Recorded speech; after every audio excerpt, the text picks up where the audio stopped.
معاشرے میں جس طریقے سے بے نظیر انکم سپورٹ پروگرام نے آن گراؤنڈ کام کیا ہے، کسی بھی اور ادارے میں نہیں سمجھتی اتنی کیپیسٹی تھی، گو کہ سب نے اپنا کام کیا، لیکن مجھے فخر ہوتا ہے یہ بتاتے ہوئے کہ بے نظیر انکم سپورٹ پروگرام کی ٹیم آن گراؤنڈ تھی۔ جو ہی فلڈ کا جو سلسلہ ہے وہ چل ہی رہا تھا، بارشیں ہو رہی تھیں، لیکن ہمیں وزیر اعظم صاحب نے ایک ٹاسک سونپی تھی اور ہم نے اس ٹاسک کو پورا کیا۔ اب آپ کے کوئی سوال ہو تو میرا سوال یہ ہے کہ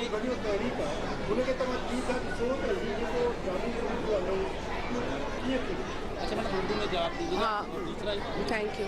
دوسرا آپ نہیں، آپ نہ پوچھیں، وہ انہوں نے پوچھا۔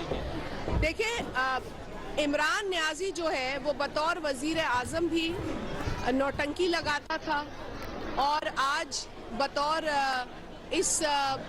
جو اس وقت یونٹی گورنمنٹ ہے اس کی مخالفت میں بھی نوٹنکی لگا رہا ہے۔ آپ کو یاد ہوگا کہ اس شخص نے الیکشن سے پہلے بہت بڑی باتیں کی، بہت دعوے کیے۔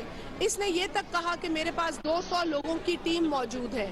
اس نے یہ تک کہا کہ میں 90 روز میں ملک کے اندر سے کرپشن ختم کر دوں گا۔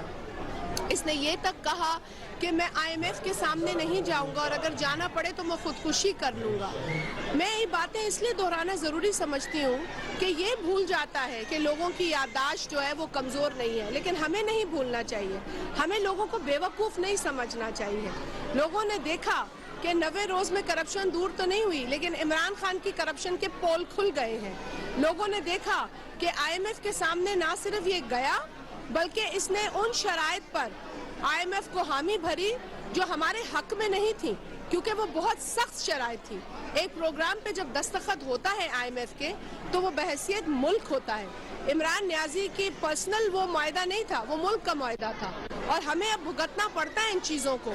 ہم یہی کوشش کرتے ہیں کہ ان میں جتنی نرمی کروا سکے ہم اتنی نرمی کروا لیں، لیکن ایک پروگرام ہے جس کو سائن کیا ہے ایک وقت کے لیے، ایک وقت پر ہی وہ ختم ہوگا۔ ملک کی کریڈیبلٹی پر بہت بڑا سوالیہ نشان اٹھتا ہے اگر ہم اس سے نکل جاتے ہیں اپنے تئیں، اور ملک کو ڈیفالٹ سے بچانے کے لیے، ملک کو مزید مشکلات سے بچانے کے لیے کچھ مشکل فیصلے کرنے پڑتے ہیں، لیکن یہ دور اندیش فیصلے ہیں، آگے کی سوچ رکھ کر ہمیں کرنے پڑتے ہیں، آگے کی ویژن کی روشنی میں ہمیں کرنے پڑتے ہیں۔ عمران خان جو جیل بھرو کا ڈرامہ کر رہا ہے، میں تو پہلے یہ پوچھتی ہوں کہ جب تمہیں جیل جانا ہے تو تم بیل کی ضد کیوں کرتے ہو؟ یہ جو سرکس لگا رہے ہو، یہ کیا دکھانے کے لیے لگا رہے ہو؟ آپ نے کبھی دیکھا کہ کبھی کسی نے کوئی جعلی جیل بنائی اور اس میں خود جا کے خود کو بند کر دیا ہو؟ مطلب اس حد تک نوٹنکی کر رہا ہے، جعلی جیل بنا کر خود بیٹھ گیا۔ اس کو بتائے کوئی MRD کے کارکنان یہاں ہیں، MRD کی تحریک دیکھی ہے آپ لوگوں نے دیکھا ہے جیل جانا کیا ہوتا ہے؟ صحافیوں کو بھی پتا ہے، ذرا اس شخص کو کوئی بتائے کہ جیل جانا ہوتا کیا ہے۔ یہ نوٹنکی اور سرکس بند کرے، کیونکہ پاکستان اس وقت جن حالات سے گزر رہا ہے وہ اس طرح کی انسٹیبلٹی کا متحمل نہیں ہے۔ ہمیں استحکام